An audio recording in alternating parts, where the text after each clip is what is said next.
Hello everyone, स्वागत है आप सभी का हमारे चैनल में। आज हम तीसरे चैप्टर का जो हमारा छठा पॉइंट है, आवर्त विधि पौधों में निषेचन की प्रक्रिया, इसका अध्ययन करेंगे। देखिए, इस पॉइंट के अंतर्गत सबसे पहले आवर्त विधि पौधों में निषेचन की खोज कब, किसने और किस पौधे में की। नंबर 2, इसके पश्चात आवर्त विधि पौधों में निषेचन की प्रक्रिया की परिभाषा। इसी प्रकार नंबर 3 इसी पॉइंट के अंतर्गत अध्ययन करेंगे कि आवर्त विधि पौधों में निषेचन की प्रक्रिया निम्न 3 चरणों के द्वारा संपन्न होती है। चित्र के माध्यम से एक एक को अध्ययन करेंगे। सबसे पहले देखिए, आवर्त विधि पौधों में निषेचन, इसकी खोज सन 1884 में स्टार्स बर्गर ने लिलियम नामक पौधे में इसकी खोज की थी। उसके पश्चात परिभाषा, नर और मादा युग्मकों के संयोजन को निषेचन कहते हैं। आवर्त विधि पौधों के अंतर्गत नर और मादा युग्मकों के संलयन को या संयोजन को निषेचन कहा जाता है। पुष्पीय पौधों में या आवर्त विधि पौधों में निषेचन की प्रक्रिया नाल युग्मक प्रकार की होती है। अर्थात नाल युग्मक प्रकार यह होता है कि परागनली के अंतर्गत नर युग्मक मादा युग्मक के पास पहुंचते हैं। इस प्रकार की प्रक्रिया को नाल युग्मक प्रकार का निषेचन कहा जाता है। आवर्त विधि पौधों में निषेचन की प्रक्रिया निम्न 3 चरणों में संपन्न होती है। चित्र के माध्यम से पहला चरण है हमारा परागकणों का अंकुरण तथा परागनलिका का निर्माण। इसके बारे में देखिए, सबसे पहले इसके परागकणों का अंकुरण किस प्रकार होता है, उसके पश्चात परागनलिका का निर्माण किस प्रकार होता है, इसके बारे में। परागन की प्रक्रिया में जब परागन की प्रक्रिया होती है, उस दौरान अनेक परागण पुष्प की वर्तिकाग्र पर पहुंचे जाते हैं। इस वर्तिकाग्र पर अनेक परागण यहां पर पहुंच गए।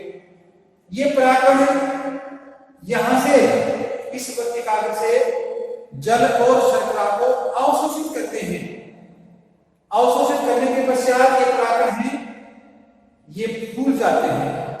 इनके जलन छिद्र से एक नलिका का निर्माण होता है, जिसे परागनली कहा जाता है।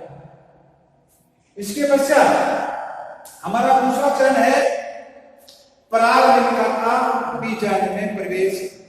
जैसे परागनली बन जाती है, बीजांड में किस प्रकार इसका प्रवेश होता है। परागनलिका बीजांड प्रवेश निम्न 3 प्रकार से होता है। नंबर 1, बीजांड द्वारी प्रवेश। बीजांड द्वारी प्रवेश, जब परागनलिका का प्रवेश बीजांड द्वार से होता है तो उसे बीजांड द्वारी प्रवेश कहते हैं।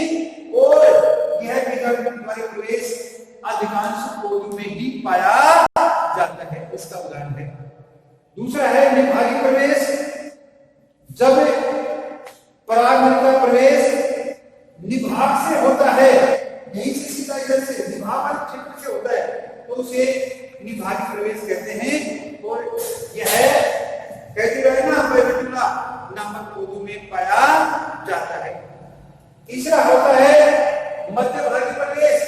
जब परागनलिका प्रवेश बीजांड द्वार और निभाग वाले दोनों क्षेत्रों को छोड़कर मध्य भाग से हो जाता है, तो उसे मध्यभागी प्रवेश कहते हैं। और इसका उदाहरण है एल्चिमोला में इस प्रकार का प्रवेश बीजांड प्रवेश पाया जाता है। तीसरा है परागनलिका का भ्रूणकोश में प्रवेश।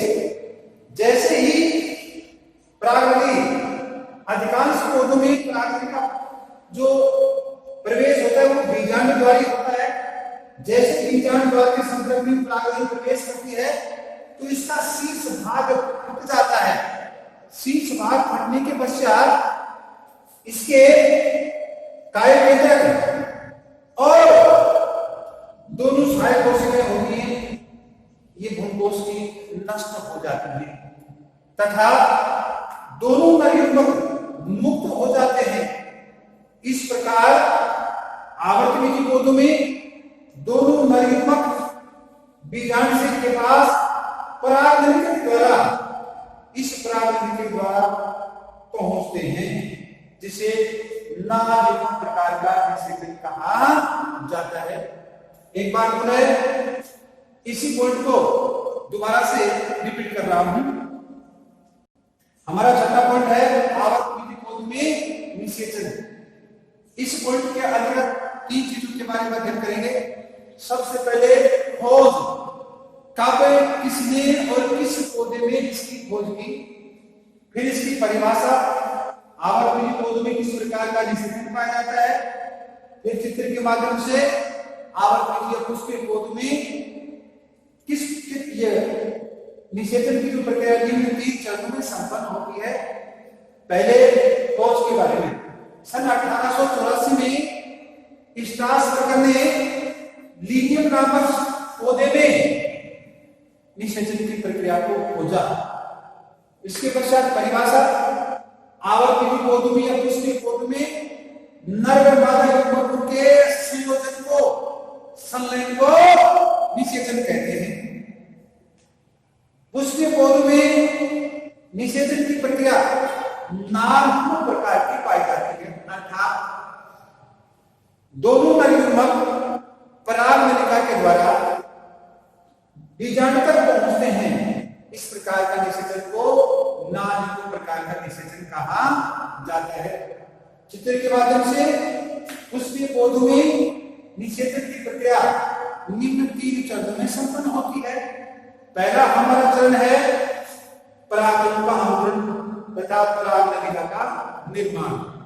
दूसरा हमारा चरण है परागनलिका का बीजांड में प्रवेश और तीसरा हमारा चरण होगा परागनलिका का भ्रूणकोश में प्रवेश। वापस दोबारा से परागकणों का अंकुरण और परागनलिका निर्माण, इसके बारे में देखिए। अनेक जो परागकण होते हैं ये परागण की प्रक्रिया में अनेक परागण पुष्प की वर्तिका पर पहुंच जाते हैं। यहां पर पहुंचने के पश्चात जलवायु श्रृंखला को ये परागण अवशोषित करते हैं और फूल जाते हैं, जिससे इनके परागण के जन्म से एक नलिका का निर्माण होता है, जिसे परागनली कहते हैं। इस परागनली में एक कायकेंद्रक और 2 नरयुग्मक होते हैं। दूसरा हमारा पॉइंट है, इसी का चरण है परागनलिका का बीजांड में प्रवेश। परागनलिका बीजांड में प्रवेश निम्न 3 प्रकार से होता है। पहला है बीजांड द्वारी प्रवेश, दूसरा है निभागी प्रवेश और तीसरा है मध्यभागी प्रवेश। बीजांड द्वारी प्रवेश, जब परागनलिका का प्रवेश बीजांड द्वार से होता है, बीजांड द्वार से होता है तो उसे बीजांड द्वारी में प्रवेश कहते हैं। जैसे अधिकांश पौधों में इसी प्रकार का प्रवेश पाया जाता है। दूसरा है निभागी प्रवेश, जब परागनलिका का प्रवेश निभाग वाले क्षेत्र से होता है तो उसे निभागी प्रवेश कहते हैं। और ये कैजुराना और विंडोला में इस प्रकार का प्रवेश पाया जाता है। तीसरा है मध्यभागी प्रवेश, जब परागनलिका का प्रवेश बीजांड द्वार और निभाग वाले क्षेत्र से को छोड़कर यानी मध्य भाग से होता है तो उसे मध्यभागी प्रवेश कहते हैं, जैसे एल्जेमोना में होता है। इसी प्रकार हमारा तीसरा पॉइंट है इसी का परागनलिका का भ्रूणकोश में प्रवेश। आवर्तविधि पौधों में या पुष्पीय पौधों में परागनलिका प्रवेश बीजांड द्वारी होता है। अधिकांश पौधों में बीजांड द्वारी प्रवेश होता है। जैसे परागनलिका बीजांड द्वार के संपर्क में आती है तो इसका शीर्ष भाग फट जाता है। शीर्ष भाग फटने के साथ काई केंद्रक मुक्त हो जाता है तथा साथ ही बीजांड की साइटोसिकाएं हैं दोनों नष्ट हो जाती हैं और दोनों नर युग्मक मुक्त हो जाते हैं। इस प्रकार आवर्ती पौधों में दोनों नर युग्मक परागरणी के द्वारा बीजांड तक पहुंचते हैं, भ्रूणकोश तक पहुंचते हैं। इस प्रकार के प्रवेश को नाभिक प्रकार का युग्म कहा जाता है। धन्यवाद।